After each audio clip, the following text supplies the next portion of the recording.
Guys, welcome back to my channel Yashi digital education और मैं हूँ यशी। होप सो सभी स्टूडेंट्स अपने अपने घरों पे बहुत अच्छे होंगे। आजकल तो बहुत से स्टूडेंट्स अपने अपने स्टडी में बिजी होंगे क्योंकि एग्जाम्स आने वाले हैं। तो मैं उम्मीद करती हूँ कि सभी स्टूडेंट्स की प्रिपरेशन बहुत अच्छी चल रही हो और सब बहुत अच्छे से अपना एग्जाम सॉल्व करके आए। Best of luck students. चलिए स्टार्ट करते हैं अपना टॉपिक। हमारे जो टॉपिक चल रहा है वो चल रहा है मैट्रिक्स सीरीज। तो आज हम मैट्रिक्स का ही नेक्स्ट पार्ट लेके चलते हैं, टाइप्स ऑफ मैट्रिक्स, कि हमारी जो मैट्रिक्स है वो कितने प्रकार की होती है। Types of matrices. जब हम मैट्रिक्स की कैलकुलेशन को सॉल्व करते हैं तो हमें ये पता होना चाहिए कि हम कौन से मैट्रिक्स की कैलकुलेशन को सॉल्व कर रहे हैं, तो उसी हिसाब से हम कैलकुलेट कर पाएंगे आगे। चलिए, फर्स्ट टाइप होता है मैट्रिक्स का। हमें इस तरीके से स्ट्रक्चर दिया गया है।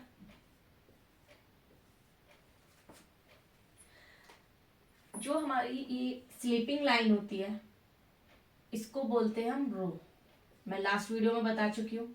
और जो हमारी स्टैंडिंग लाइन होती है इसको बोलते हैं हम कॉलम। तो अभी हमारी जो सीरीज है ये स्लीपिंग लाइन में है, तो सीधे सीधे हमें पता चल रहा है जब स्लीपिंग लाइन में है तो इसको हम बोलेंगे रो मैट्रिक्स।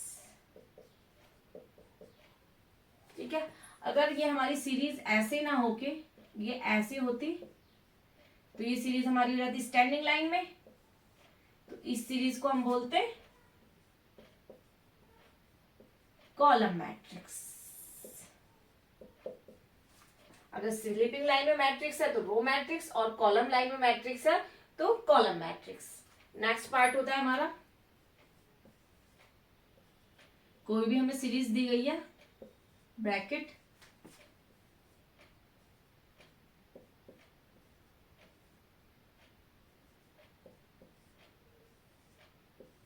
तो सबसे पहले इसमें हम क्या देखेंगे कि हमारे पास रो क्या है और हमारे पास कॉलम क्या है। तो जो हमारी स्लीपिंग लाइन है वो हमारी रो है और जो हमारी स्टैंडिंग लाइन है वो हमारी कॉलम है। तो हमारा नंबर ऑफ ऑर्डर हो गया मैट्रिक्स का 2 × 2। ऐसे ही इसमें स्लीपिंग लाइन हमारी 3 है तो 3 नंबर ऑफ ऑर्डर मैट्रिक्स का, और हमारी स्टैंडिंग लाइन है ये भी 3 है तो 3 नंबर ऑफ कॉलम। इस मैट्रिक्स को हम कैसे पहचान करेंगे? इस मैट्रिक्स की पहचान हम ऐसे करेंगे, यहाँ पे दोनों चीजें इक्वल आएंगी, 2 × 2 3 × 3। तो इस मैट्रिक्स को हम कॉल करते हैं स्क्वायर मैट्रिक्स। जिस मैट्रिक्स में रो और कॉलम इक्वल होती हैं उस मैट्रिक्स को कहते हैं हम स्क्वायर मैट्रिक्स। नेक्स्ट, अगर हमें इस तरीके की मैट्रिक्स दी गई है,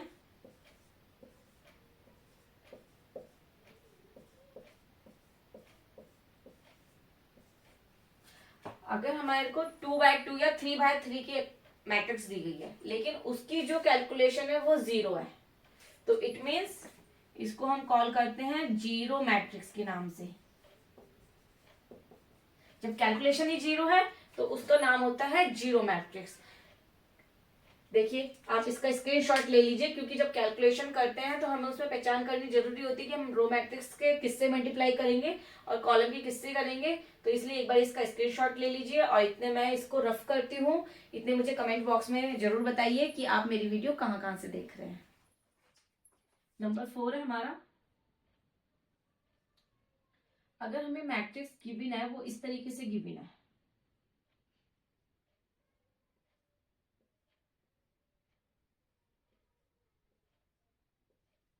थ्री इंटू थ्री की मैट्रिक्स है, 3 ही रो है, 3 ही कॉमन है, वो है कॉलम्स। अब इसकी जो हमारी कैलकुलेशन है वो सब 0 है, लेकिन ये बीच का पोर्शन है, इसे बोलते हैं डायगोनल। जो डायगोनल वैल्यू है ये डिफरेंट डिफरेंट है, 1 है, 3 है, 5 है, और कहीं कोई वैल्यू नहीं है, तो इसको बोलते हैं डायगोनल मैट्रिक्स। जिसमें डायगोनल मैट्रिक्स वो मैट्रिक्स है जिसमें हमारे रो और कॉलम सेम है, बट जो डायगोनल पोर्शन है उसकी जो वैल्यू है वो डिफरेंट है, 1, 3 और 5। इसी तरीके से अगर हमारे पास ये वैल्यू हो,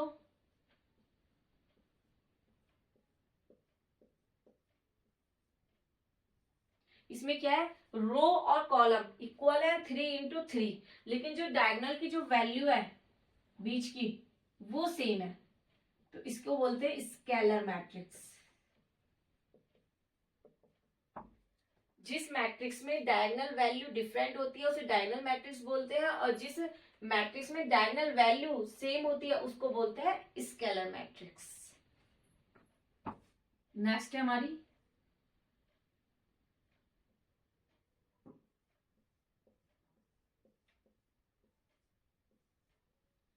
जिस मैट्रिक्स की डायगोनल वैल्यू 1 1 1 है, सेम नहीं है, जब सेम हो जाएगी तो स्केलर हो जाएगी, जब वैल्यू सिर्फ 1 ही होगी, बाकी सारी पोर्शन 0 होगा, और जो बीच का डायगोनल वैल्यू है ये 1 1 1 होगी, तो इसे बोलेंगे हम यूनिट मैट्रिक्स। अगर यहीं पे ये वैल्यू 1 1 की जगह 2 2 2 होती तो इसको बोलते हैं हम स्केलर मैट्रिक्स। कोई भी वैल्यू हो और वो सेम हो तो वो स्केलर मैट्रिक्स, कोई भी वैल्यू हो और वो डिफरेंट हो तो डायगोनल मैट्रिक्स, और सिर्फ 1 की ही वैल्यू हो और डायगोनल वैल्यू में हो, मतलब पोर्शन में हो जहां पर डायगोनल वैल्यू आती है, इसको डायगोनल पोर्शन बोलते हैं। इस तरीके का जो तिरछा पोर्शन होता है उसको बोलते हैं डायगोनल वैल्यू। वो 1 1 1 हो तो उसको बोलते हैं यूनिट। नेक्स्ट है हमारा 7। हमें कोई इस तरीके की सीरीज गिवन है मैट्रिक्स की,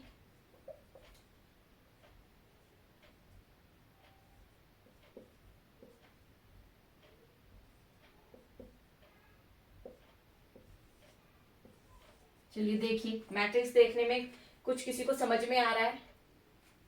देखिए इसका जो डायगोनल वैल्यू है वो डिफरेंट है, ठीक है, लेकिन जो राइट साइड वाली वैल्यू है वो लेफ्ट साइड वाली वैल्यू से बिल्कुल सिमिलर है, यानी कि लेफ्ट और राइट वाली वैल्यू तो सेम है और जो डायगोनल वैल्यू है वो डिफरेंट है, तो इस मैट्रिक्स को कहते हैं हम सिम मैट्रिक मैट्रिक्स, ठीक है। इसी तरीके से एक चीज और देखिए यहां पे,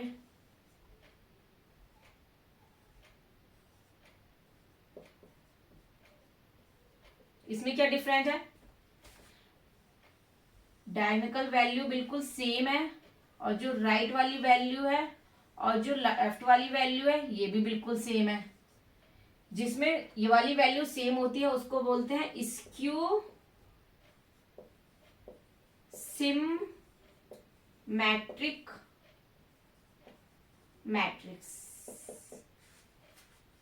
एक बार और देखिए, जिस मैट्रिक्स में डायगोनल वैल्यू चेंज हो और राइट और लेफ्ट वाली वैल्यू सेम हो तो उसको बोलेंगे सिमेट्रिक मैट्रिक्स, और जिस मैट्रिक्स में डायगोनल वैल्यू भी सेम हो और राइट और लेफ्ट की वैल्यू भी सेम हो तो उसको बोलेंगे स्क्यू सिमेट्रिक मैट्रिक्स। नेक्स्ट, अगर हमें मैट्रिक्स की सीरीज इस तरीके से गिवन है,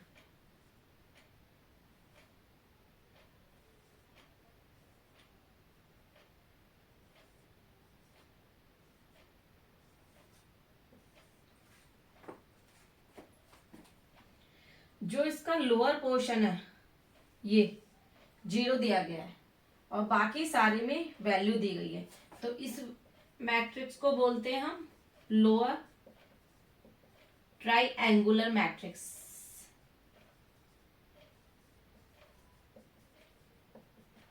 ठीक है, अगर इसी तरीके से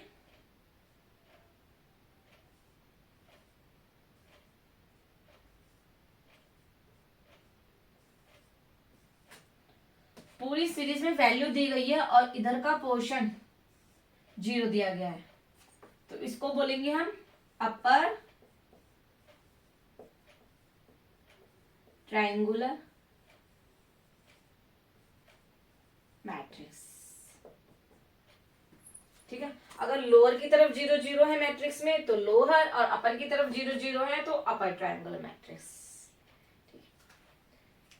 स्क्रीनशॉट ले लीजिए। कोई दिक्कत हो तो आप मुझसे कमेंट बॉक्स में कमेंट करके पूछ सकते हैं। मेरी वीडियो को ज्यादा से ज्यादा लाइक करिए, शेयर करिए एंड सब्सक्राइब करिए।